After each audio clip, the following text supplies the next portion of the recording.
So ayun mga tol, ito nilagay ko na siya ron sa may puno na yan, kung makikita nyo. Ayan, ayun siya mga tol, ayun nakalagay doon. Yun, ayun.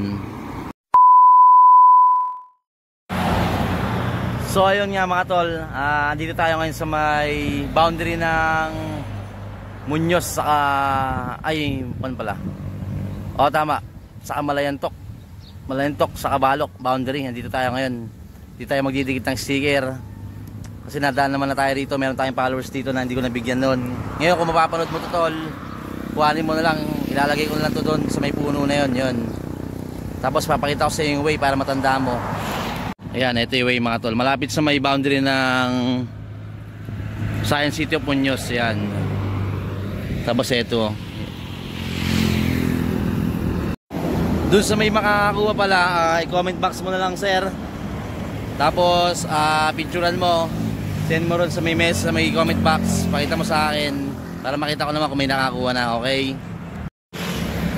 madalas tayo dumadaan dito kaso nga lang hindi tayo makahinto kasi sobrang init ngayon. Nakakuha tayo ng tiyempo, malilim dito, kaya yun, magdidikit tayo ngayon dito natin lalagay sa may puno na to.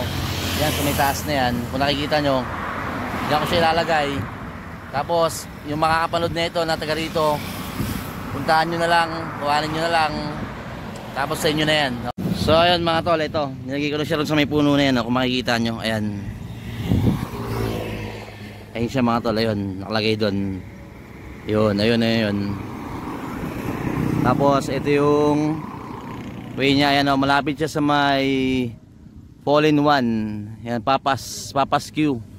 Yan, along the highway lang siya, madali nyo makita. Yung mga taga rito, kuhanin nyo na. Ayan mga tol, okay. Yan, ito.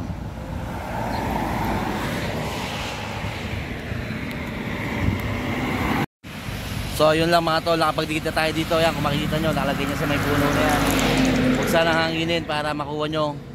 Tapos sa may makakakuha, i-comment box mo na lang. Kita-kits tayo sa next vlog. Peace out.